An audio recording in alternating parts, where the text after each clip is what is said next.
Nako, ano naman tong impormasyon ng ating kaibigan. Sa lahat po ng taga Mindanao ha, meron pong hinuhulaan si tatay, no, ng ating kaibigan na si Duwende, na meron pong nakita nilang paparating at meron pong lugar na tatamaan po ng lindol dito sa atin, no? Grabe. Kaya alam po ninyo, sa Manila bago lang talaga naganap ang kalamidad na bagyo at baha, kaibigan. Gusto kong itanong sa inyo, kaibigan, kung wala na bang susunod nito?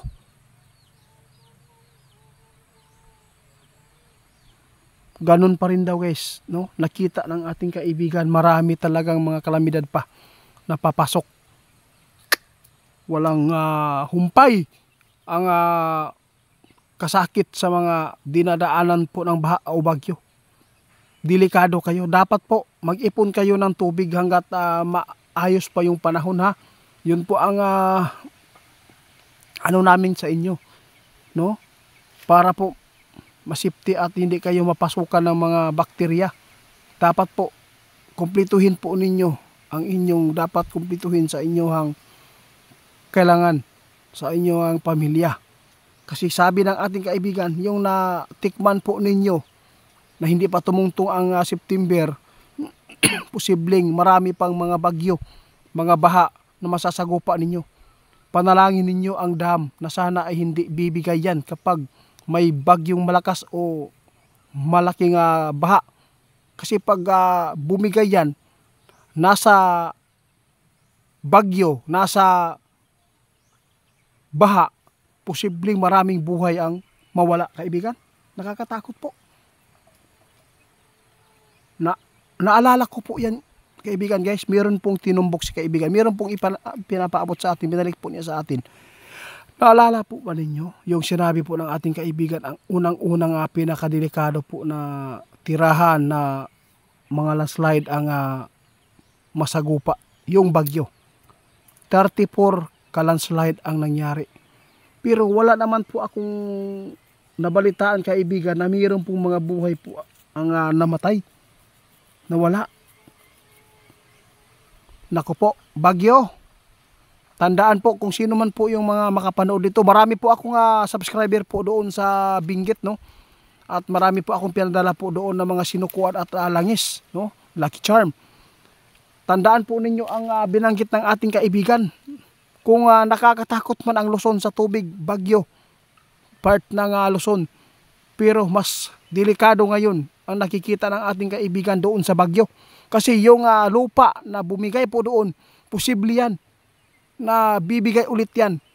Kung mayroon ng bahay sa baba, kailangan po talaga ninyong lumikas. Maawa po kayo sa pamilya nyo. Huwag po nyong hintayin na matatabunan kayo sa... Naku po, kaibigan, totoo po talaga yung sinasabi po nyo. 34 ka-landslide, binibilang po talaga yan nila, kaibigan, yung mga nag-subscribe po na sa atin. Naku po. Kung mayroon mang matinding impormasyon dahil sa dam dyan sa Luzon, no? Pampanga, kailangan po talaga ninyo ngayon na mapakinggan ang sinabi ng ating kaibigan. Unang-una, ang pinakamalaking sisirain po ng kalikasan, Manila at saka bagyo.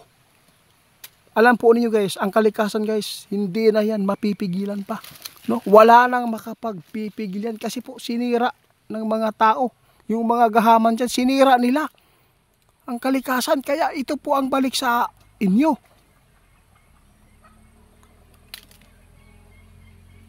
Maraming nakabenepisyo nga, marami. Sabi ng ating kaibigan, maraming nakabenepisyo, pero kulang pa yan na ibayad po ang buhay ng tao sa kalikasan. Kaya hanggat sana maari, kung mayroon man po malasakit ang ating government, siya, sabi ng ating kaibigan, ayusin po ninyo, linisan po, palakihin po ninyo yung mga dinadaanan ng tubig dyan, sapa, no? Simintuhin.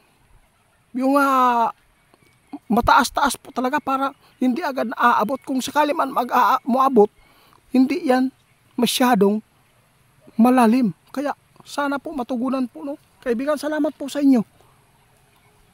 Grabe na yun. Kaluoy ba ninyo, ani guys? Sa lahat po ng makapanood sa atin, nakakaawa po kayo doon. Lalo na yung mababang area. Kawawa po kayo. Posible nga hindi kayo makakain ng maayos dyan. Lalo na pag tag-ulan, lalo na may mga balitang bagyo. Posibleng may pubya na kayo. Kaya kaibigan, salamat po sa inyo ha. Unang-una guys, nakita ni kaibigan guys, ang bagyo. Posibleng marami pang landslide dyan na mangyayari kung uulit naman po yung ulan at bagyo. Una-una, isipin nyo mabuti ha.